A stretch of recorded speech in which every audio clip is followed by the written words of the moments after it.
ഒരു പ്രണയം ഒരു കാത്തിരിപ്പ്. ഭാഗം 6. രചന ഗായത്രി ദേവ്. ടീച്ചർ, എന്നെ ബസ് സ്റ്റോപ്പിൽ ഇറക്കിയാൽ മതി, ഗായത്രി പതുക്കെ പറഞ്ഞു. അവൾ പറയുന്നത് കേട്ട് സൂര്യൻ അവളെ രൂക്ഷമായി നോക്കി. വേണ്ട കുട്ടി, മോളുടെ വീട്ടിലാക്കിയിട്ട് ഞങ്ങൾ പോയിക്കോളാം. സൂര്യൻ്റെ നോട്ടം കണ്ടതും ടീച്ചർ ഉടനെ പറഞ്ഞു. അവൾക്ക് വല്ലാതെ ഭയം തോന്നി. തൻ്റെ വീട്ടിൽ വന്നാൽ ചെറിയമ്മ ടീച്ചറോടും സൂര്യൻ സാറിനോടും മോശമായി പെരുമാറിയാലോ? അവൾ ആകുലതയോടെ സിമിയെ നോക്കി. അവൾ കൺചിമ്മി കാണിച്ചു. തൻ്റെ വീട്ടിലേക്ക് ഏത് വഴിയാ പോകേണ്ടത്? സൂര്യൻ്റെ ശബ്ദം കേട്ട് അവൾ വഴി പറഞ്ഞുകൊടുത്തു. തെറ്റില്ലാത്ത ഒരു 2 നില വീടിന് മുന്നിൽ അവർ എത്തി. മുറ്റത്ത് ഒരു വണ്ടി നിൽക്കുന്നതറിഞ്ഞ് സുനിത പുറത്തേക്കിറങ്ങി. എല്ലാവരും വണ്ടിയിൽ നിന്ന് ഇറങ്ങിയിട്ടും ഇറങ്ങാതെ പകച്ചിരിക്കുകയായിരുന്ന ഗായത്രിയെ സൂര്യൻ ഉറ്റുനോക്കി. തൻ്റെ വീടെത്തി, താൻ ഇറങ്ങുന്നില്ലേ? അവൻ ചോദിച്ചു. അവൾ പതുക്കെ തലയാട്ടിക്കൊണ്ട് പുറത്തേക്കിറങ്ങി. വണ്ടിയുടെ ശബ്ദം കേട്ട് സുനിത പുറത്തേക്ക് ഇറങ്ങി വന്നു. ഗായത്രിയുടെ കൂടെയുള്ളവരെ കണ്ട് അവരുടെ കണ്ണുകൾ ചുരുങ്ങി. എന്താടി ലേറ്റായത്? അവർ ഗായത്രിയെ ദേഷ്യത്തോടെ നോക്കി. ഗായത്രിയുടെ കൈകൾ വിറയ്ക്കുന്നത് സൂര്യൻ കണ്ടു. അവൾ പേടിയോടെ അവരെ നോക്കി. സൂര്യന്റെ മിഴികൾ അവരെ ഇഷ്ടക്കേടോടെ നോക്കി. ശ്രീജ ടീച്ചർ ഉടനെ വീടിന്റെ വരാന്തയിലേക്ക് കയറി. ഗായത്രി ക്ലാസ്സിൽ തലചുറ്റി വീണെന്നും കോളേജിൽ നിന്ന് അവളെ ഹോസ്പിറ്റലിൽ കൊണ്ടുപോയെന്നും ശ്രീജ ടീച്ചർ അവരോട് പറഞ്ഞു. സുനിത അത് വലിയ താല്പര്യമില്ലാതെ കേട്ടുനിന്നു. ടീച്ചറെയും സൂര്യനെയും കുട്ടികളെയും അവർ വീടിനകത്തേക്ക് ക്ഷണിച്ചതുമില്ല. ടീച്ചർക്ക് വല്ലായ്മയായി. അവർ ഗായത്രിയുടെ മുഖത്തേക്ക് നോക്കി. അവൾ മുഖം കുനിച്ചു നിൽക്കുകയാണ്. സൂര്യനും ഗായത്രിയുടെ മുഖത്തേക്ക് നോക്കി. തങ്ങളെ അകത്തേക്ക് വിളിക്കാനുള്ള ഒരു സാഹചര്യം പോലും അവൾക്ക് ആ വീട്ടിലില്ലെന്ന് അവന് മനസ്സിലായി. ശ്രീജ ടീച്ചർ അവൾക്ക് പീരിയഡ്സിന്റെ വയറുവേദനയുണ്ടെന്നും ഹെവി ബ്ലീഡിംഗ് ഉണ്ടെന്നും അവരോട് പറഞ്ഞു. സ്കാൻ ചെയ്യാൻ ഡോക്ടർ നിർദ്ദേശിച്ച വിവരവും ശ്രീജ ടീച്ചർ അവരെ അറിയിച്ചു. അവളുടെ മെഡിക്കൽ റിപ്പോർട്ട് ശ്രീജ ടീച്ചർ സുനിതയുടെ കൈകളിലേക്ക് കൊടുത്തു. അവർ രൂക്ഷമായി ഗായത്രിയെ നോക്കി. ടീച്ചർ പോയാട്ടെ, അവളുടെ കാര്യമൊക്കെ ഞാൻ നോക്കിക്കോളാം. ടീച്ചറിൻ്റെയും സിമിയുടെയും മുഖം വിളറി. ടീച്ചർ സൂര്യനെ നോക്കി പോകാമെന്ന് കണ്ണുകൊണ്ട് പറഞ്ഞു. സൂര്യൻ ദേഷ്യത്തിൽ പല്ല് കടിച്ചു നിന്നു. അവൻ്റെ കൈമുഷ്ടികൾ മുറുകി. പോട്ടെ മോളെ, റെസ്റ്റ് എടുക്കൂ കേട്ടോ, ശ്രീജ ടീച്ചർ ഗായത്രിയോട് പറഞ്ഞു. നിറഞ്ഞ മിഴികൾ പതുക്കെ ഉയർത്തി ഗായത്രി ശ്രീജ മാമിനെ നോക്കി. താങ്ക് യു മാം, അവൾ അവരുടെ കൈകളിൽ പിടിച്ച് അടഞ്ഞ ശബ്ദത്തിൽ മന്ത്രിച്ചു. തിരിഞ്ഞ് അവൾ സൂര്യനെയും നോക്കി.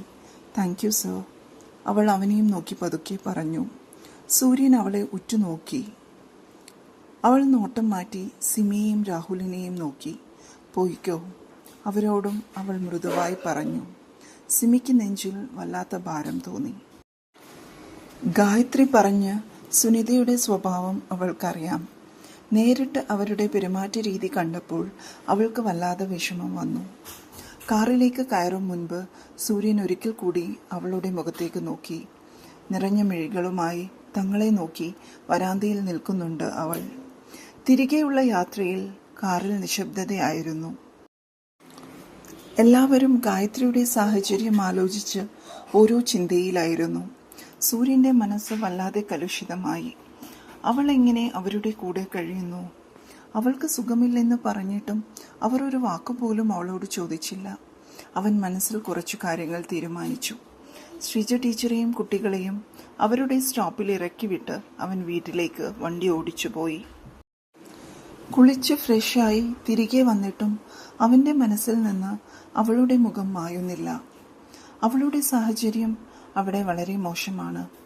ഈ ഒരു പ്രായത്തിലുള്ള കുട്ടി അവിടെ എന്തെല്ലാം വിഷമങ്ങൾ അനുഭവിക്കുന്നുണ്ടാവും, അവൻ ആലോചിച്ചു.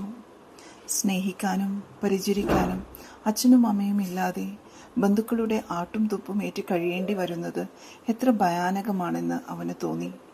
അവളുടെ നിറഞ്ഞ മിഴികൾ വീണ്ടും അവൻ്റെ മുന്നിൽ തെളിഞ്ഞു. ഇതിന് ഒരു പരിഹാരം കാണാതെ തൻ്റെ മനസ്സിന് ഈ വിഷയം വല്ലാതെ വേട്ടയാടുമെന്ന് അവന് തോന്നി. തനിക്കെന്താണ്?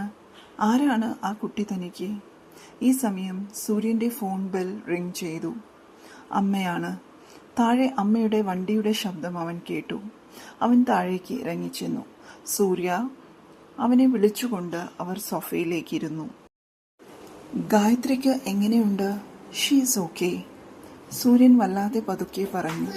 അവന്റെ മ്ലാനമായ മുഖം അവർ ശ്രദ്ധിച്ചു. സൂര്യ, ഡാഡി വിളിച്ചിരുന്നോ നിന്നെ? ഇല്ല അമ്മ. ഡാഡിക്ക് എല്ലാ ബിസിനസ്സും കൂടി ഒറ്റയ്ക്ക് നോക്കി നടത്താൻ പറ്റില്ലെന്ന്. He badly need your support Surya. Teaching നിനക്ക് ഒരു പാഷൻ ആയതുകൊണ്ട് മാത്രമാണ് ഡാഡി നിന്നെ കുറച്ചുനാൾ ഫ്രീ ആയി വിട്ടത്. ഒരു 3 months കഴിഞ്ഞാൽ ഇന്ത്യയിലുള്ള നമ്മുടെ എല്ലാ ബിസിനസ് കൺസേണിൻ്റെയും ലീഡ് നീ ഏറ്റെടുക്കണമെന്നാണ് ഡാഡി പറയുന്നത്. അവൻ അതിന് മൂളി. ആയോ ഓക്കെ? ശ്രീദേവി വന്ന് അവൻ്റെ കോലൻ മുടികൾക്കിടയിലൂടെ വിരൽ കടത്തി അത് ഉലച്ചിട്ടു. അമ്മ. അവനുടനെ അവരുടെ മടിയിലേക്ക് തല ചായ്ച്ച് സോഫയിൽ കിടന്നു. ശ്രീദേവി അവൻ്റെ മുഖത്തേക്ക് ഉറ്റുനോക്കി. കണ്ണടച്ചാണ് കിടക്കുന്നത്. ഉള്ളിൽ എന്തോ വിഷമമുള്ളതുപോലെ. പൂച്ചക്കുട്ടിയുടെ കാര്യമാണോ? അവർ ഒരു ചെറു പുഞ്ചിരിയോടെ ആലോചിച്ചു. അവൻ പെട്ടെന്ന് കണ്ണു തുറന്ന് അവരെ നോക്കി. ചെറുചിരിയോടെ ഇരിക്കുന്ന അവരെ കണ്ടതും അവൻ പുരികമുയർത്തി. അമ്മ എന്താ ചിരിക്കുന്നേ? എന്താ ഇപ്പോൾ മനസ്സിൽ ആലോചിച്ചത്? അവൻ കുറുമ്പോടെ ചോദിച്ചു. നീ എന്താ സൂര്യ ആലോചിച്ചത്? അവർ തിരിച്ചു ചോദിച്ചു. അവർ അമ്മയും മകനും സുഹൃത്തുക്കളെ പോലെയാണ്. എല്ലാ കാര്യങ്ങളും അവർ ഷെയർ ചെയ്യാറുണ്ട്. You say first. അവൻ അമ്മയുടെ കവിളിൽ പിച്ചി. ഞാനൊരു പൂച്ചക്കുട്ടിയെപ്പറ്റി ആലോചിച്ചതാണ്. അവർ പതുക്കെ പറഞ്ഞു. അവൻ്റെ മുഖം ചുവന്നു. How you know? അവൻ ആശ്ചര്യത്തോടെ അവരെ നോക്കി. അതൊക്കെ എനിക്കറിയാം. ഗായത്രിയല്ലേ നിന്റെ പൂച്ചക്കുട്ടി? അവനുടനെ അമ്മയുടെ മടിയിലേക്ക് മുഖം പൂഴ്ത്തി തൻ്റെ ചുവന്ന മുഖം ഒളിപ്പിച്ചു. കണ്ണ, നിന്റെ കലിപ്പ് ക്യാരക്ടറിന് ആ കുട്ടി ചേരില്ല. അവർ ചിരിയോടെ പറഞ്ഞു. നോ അമ്മ, എനിക്ക് അങ്ങനെയൊന്നുമില്ല. പിന്നെ എന്താണ്? അവർ കൗതുകത്തോടെ അവൻ്റെ മുഖത്തേക്ക് നോക്കി. I don't know, but I have a concern for her. എനിക്കവളെ കാണണമെന്ന് തോന്നുന്നു. അവളെ കെയർ ചെയ്യണമെന്ന് തോന്നുന്നു. Some mixed emotions. അവൻ പതുക്കെ പറഞ്ഞു. ബട്ട് അമ്മ, in my heart I feel now I have a special place for her. അവൾ എൻ്റെ ഹൃദയത്തിൽ ഒരു കൂട് കൂട്ടിയിട്ടുണ്ട്. കാത്തിരിക്കണേ, തുടരും. ഇഷ്ടമായെങ്കിൽ ദയവായി സബ്സ്ക്രൈബ് ചെയ്യണേ. എല്ലാവരും കമൻറ്റും ലൈക്കും സബ്സ്ക്രൈബും ചെയ്ത് സപ്പോർട്ട് ചെയ്യണേ. Thank you.